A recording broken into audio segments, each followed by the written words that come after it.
does happen. Well, we're not going to see what most people are expecting. That's for sure. I can guarantee you that, because most people looking at the weights and saying, oh, they're too far apart, Canelo's too big. No, we're not going to see what y'all think we're going to see.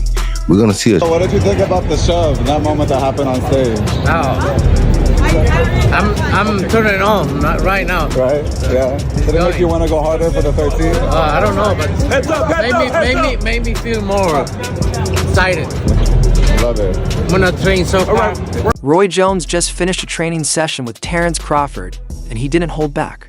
After watching Crawford move, spar, punch, and adjust, Roy said flat out, Canelo's going to sleep. That's not some offhand comment either. It's coming from one of the smartest fighters in boxing history. Roy saw Crawford up close. Notice the extra weight he's put on, and how well he's carrying it. After the session, Roy admitted that Crawford's power and speed are something serious. He said Crawford has everything it takes to knock Canelo out. Roy's seen the best of the best. But Crawford stood out. He didn't hesitate. He even called Crawford's constant improvement dangerous. For a guy already at the top of the pound-for-pound list, that says a lot. And if anyone knows about moving up and making history, it's Roy Jones. On the streets, you and Canelo, what would it look like? Come on, man. Yeah, I know what I do. I ain't got to talk about it. On the streets, I'm me against anybody. I ain't never gonna say another man gonna whoop me. So, you know what I mean? That's your answer right there. I guess Guadalajara, you think it'd be a little different on the streets if Terence came to town? I think every city, every place is different, no? It's different. But we don't talking about the streets. We're talking about boxing. Roy's bold words just added even more heat to a fight that was already shaping up to be one of the biggest of the decade. Crawford isn't just stepping into the spotlight, he's charging in, ready to make noise. That attitude showed when Canelo recently asked for their fight to happen in a smaller ring. It looked like a move to trap Crawford, to stop him from using his speed and movement, since Canelo's the naturally bigger man, and probably wants to trade punches up close. But Crawford didn't ignore it. He fired back immediately. Instead of backing off, he leaned into the challenge, like a man who's ready to prove something huge. I go back and forwards, to be honest with you. Like, when I talk to Spud, kind of like he convinces me that he's going to win the fight because he's such a believer in his own ability, and he's very convincing. And then you see the presser yesterday, and I thought Canelo looked really well. Do you know what I mean? Obviously, he's a big lump. So I was always Canelo, then I sort of leant towards Spud, but now I'm back with Canelo. So the only running I'll be doing, Crawford joked at a recent press conference, is running upside his head. And he's got a big head too.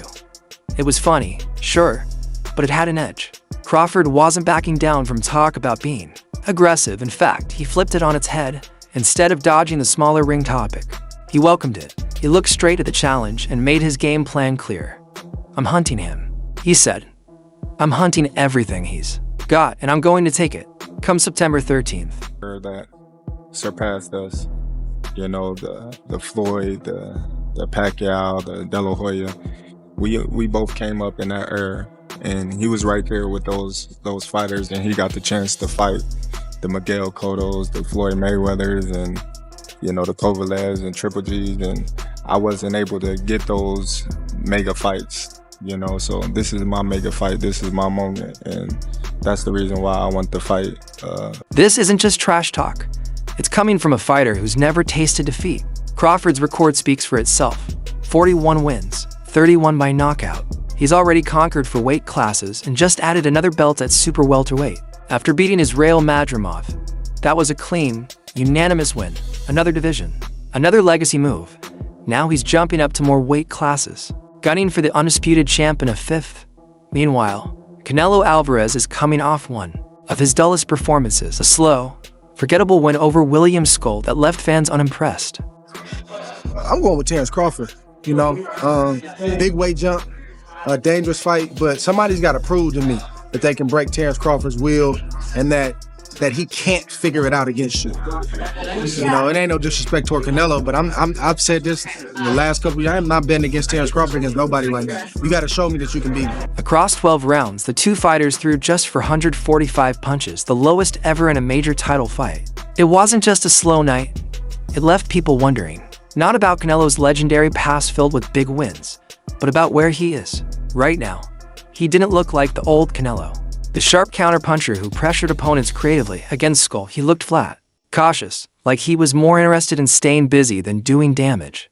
Terence Crawford, does he have an opportunity to beat Canelo? I think if anybody has a chance to beat Canelo, I think it's Terence Crawford. His IQ is on another level. He's a great fighter and he's strong. It's just that it's a lot of weight. I wouldn't be surprised if Terence Crawford wins. Wouldn't be surprised if he loses either. Terence Crawford, when he went up against the best opposition, like Errol Spence, he showed what level he's on, what type of dog he is. I don't know. You really have to let these fights play out to see what happens. He might get hurt. That might activate him to come back strong. Could you still make 68? I don't want to make 68. No, I know you don't. Terence wins 68. Yeah, well, if that's, yeah, I can make 168. And that version of Canelo, that's risky against someone like Crawford, but feeds off opponents who stand still or slow down. His style is sharp, precise, and deadly when provoked. If Canelo hesitates or moves just a bit too slow, Crawford will take over fast. But this fight isn't just about styles anymore. It's personal now. At a press conference in New York, things got heated when Crawford walked right up to Canelo on stage. Canelo shoved him. Teams jumped in. Security had to step between them. This wasn't for show. It was raw, real tension, two legacies, two mindsets, and a collision that's been building for years. It's cool. Well, is there a champion? I'm going to fight another elite There is fighter a champions, good fighters, but elite fighters is different. Wait. So I'm going to fight an elite fighter in September. Yeah. Okay. Then we're going to find out. Then we're going to find out. And don't get me wrong, you're a great fighter. I know I'm great. You're a great fighter. But are you gonna find out? I hope your uncle Turki Alashi pay you enough money because it's gonna be the last. That's for sure. It may be. Maybe. I hope he pay you enough. But you know, after fighters fight me, they never the same. So I just hope your career continue. If you look at my career, never. Both fighters have conquered for weight classes. Both have been undisputed champions. And on September 13th in Las Vegas, both want more than just another title. For Crawford, this is about legacy, a chance to become timeless. He wants to erase every doubt, pass every test, and stamp his name above some of the greatest welterweights and lightweights ever. For Canelo, with his 63 wins and 39 knockouts, it's about proving he's still elite, that he's not past his prime, no matter what the critics say. Happen in boxing, you know what I'm saying? And Terence Crawford is a legend. He's great. He's a great fighter. The only thing I see that I favor Canelo is that is his weight. Yeah. And that he's more bigger. You know what I'm saying? That's the only thing. But as far as skill set wise, IQ, I feel like Crawford can match anybody and probably do way better. You know what I'm saying? But Crawford is a legend, bro. Yeah. And like I said, you can't count him out. You know what I'm saying? Boxing legend Bernard Hopkins, who once worked closely with Canelo during the Golden Boy days, didn't hold back when he first heard about the fight. He called it irresponsible. "That's ridiculous," Hopkins said. "That's why weight classes exist." He didn't just question the matchup, he questioned Crawford's motive. Hopkins even warned that taking on someone as big and strong as Canelo could be physically dangerous for Bud.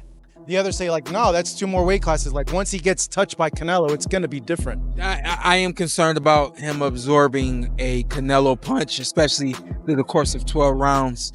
We do know this about Canelo. He's going to slow down, so I think if anything, Canelo would try to start fast and bang on him and break him down before he gets later, and he's still got that kind of steam. But, there's so many components that make a champion. There's so many components that make a legend. It's just so much. But now, Bernard Hopkins has completely changed his tune. In a recent interview, he said Crawford has a real shot, giving him an 85% chance to win. That's not just cautious hope. That's serious belief. He's not going in there to prove anything, Hopkins said. He's going in to show that Canelo's time is over. Coming from Hopkins, who's known for being sharp and hard to impress, that shift means something. He's not fooled by hype. He watches the details. And if Crawford takes control early and keeps the pace, Hopkins believes that'll be too much for Canelo, who's used to being the one in charge. He hopes you don't run. And Turki has a knockout bonus in this fight. And there seems to be something out there like the way for you to win this fight is to move. Is that true? Listen. Turki, you need to put a smaller ring the smaller ring in the... And then there's the added motivation, a knockout bonus. His Excellency Turki Alalshik, one of the main figures behind this fight, confirmed that there's a big reward for whoever gets the KO. He didn't say how much, but made it clear. This fight needs a finish. Not just for titles, not just for history, but for the show. This isn't just a boxing match anymore. It's part of a new era where sports and entertainment are blending. With Saudi backing, cross-promotion, and UFC-level production, it's bigger than ever. And to top it off, the winner will receive the most expensive Ring magazine belt ever made, crafted in the UK by a company that usually makes items for royalty and the military. It's not just a trophy, it's gold detailed, and a symbol of who really rules this era. It would be a discipline if this did normal boxing numbers, you know, and let's be real, you know Jake Paul is gonna say. Already shitted on this fight. Don't let the numbers not come anywhere close to his numbers with Tyson, and it's gonna be all bad. Would it even matter if Bud and Canelo didn't do the numbers of Jake and Tyson? Or is that an indictment on sport that, it's just showing what our fan base prefers, right? And to rule this era, Canelo will have to stop a fighter who's not just moving up in weight, but bringing speed, timing, ring IQ, and a quiet confidence that's hard to shake. Crawford isn't stepping up to test the waters. He's stepping up because he truly believes this is his throne to claim. That belief isn't just backed by fans or hype. It's supported by legends like Roy Jones Jr. and Bernard Hopkins, fighters with decades of wisdom. Crawford also knows the Vegas crowd may not be cheering for him. Canelo is still the hometown hero. But Crawford's okay with that. I want all the people in the stands that boo me, he said. They're going to cry when they go home. You need to put a small ring. The smaller ring in the... Hey, Matt. Yeah. The only running that I'm going to be doing is running upside his head, and I can assure you that. Facts. And he got a big head, too. That's the kind of line that becomes legendary if he delivers, if Crawford wins, especially by knockout. He's not just claiming a title, he's claiming a spot in the all-time top 10. A 5-division champion, still undefeated, taking down a bigger man without the push of a massive promotional machine behind him. As for Canelo, the message is clear. He can't afford another slow, careful performance like the one against Skull. He can't count on judges or size alone. Not this time, because across from him stands a man bringing more than skill. He's bringing belief. Belief from Roy Jones, Bernard Hopkins, and fans from quiet Omaha to the bright lights of Vegas. Come September 13th, Canelo won't just be fighting a smaller challenger. He might be fighting history itself. Everything is on Terence Crawford's side, all the legacy, meaning he only has the opportunity to win the belts. Saul only has an opportunity to defend them. Terence Crawford has an opportunity to be in a 5-division and the only person to win all 4 belts in 3 separate weight divisions. Why is Saul taking this fight? And I'm going to tell you why. Because there's some things in life more important than just the belts. And that 20-year career that Terence Crawford made, that all that he has, is very valuable. Very, very valuable. He had 1 foot out the game. Floyd Mayweather's name always comes up when Canelo Alvarez steps into a big fight, and his upcoming showdown with Terence Crawford is no different. Canelo's 2013 loss to Mayweather is still the only fight where he was clearly outclassed, from start to finish, even though it went down as a majority decision. It's a shadow that's followed him for years. But now, Canelo is flipping the script. He's using that memory to raise the stakes for his next challenge. In a bold statement, Canelo said Crawford is actually better than Mayweather. I think Crawford is better, he said. He switches guards. He's more intelligent. I think he's better than Floyd Mayweather. It was a comment that shook the boxing world and sparked debate, especially among Floyd's loyal circle. If Canelo couldn't knock out Charlo, do you really think that he's gonna knock out Crawford? I would pick Terence Crawford to beat a Canelo Alvarez, even at 168. Everybody can call me crazy and whatever you want to say. I get it.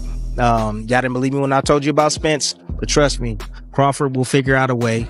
I know a secret y'all don't know, and I ain't gonna tell you why I would pick Terence Crawford, but it's part of the secret is the reason why I'm picking him to win the fight. So Jeff Mayweather, Floyd's uncle and respected boxing voice, didn't stay quiet. He called Canelo's comments a strategy, saying it was a smart way to hype up the Crawford fight. Maybe Crawford is better, Jeff said, but you'll always say that someone you're fighting now is better than the guy who already beat you. It makes your next win look bigger. Then things got even sharper. When an interviewer said Floyd was in his prime during that 2013 fight while Canelo was still green, Jeff pushed back hard. Canelo had more fights than Floyd, he snapped. And he lost to a man who was 36. You're not in your prime at 36. Your prime is your 20s. You need to put a small ring. The smaller ring in the... Hey, Matt. Yeah. The only running that I'm gonna be doing is running upside his head, and I can assure you that. Facts. And he got a big head too. Jeff Mayweather, Floyd's uncle and respected boxing voice, didn't stay quiet. He called Canelo's comments a strategy, saying it was a smart way to hype up the Crawford fight. Maybe Crawford is better, Jeff said, but you'll always say that someone you're fighting now is better than the guy who already beat you. It makes your next win look bigger. Then things got even sharper. When an interviewer said Floyd was in his prime during that 2013 fight while Canelo was still green, Jeff pushed back hard. Canelo had more fights than Floyd, he snapped. And he lost to a man who was 36. You're not in your prime at 36. Your prime is your 20s. I said before, he's a great fighter. But if you look at his career, mention one elite fighter. Just mention me one elite fighter. So Poster wasn't elite? Who? This isn't just about stats. It's about story.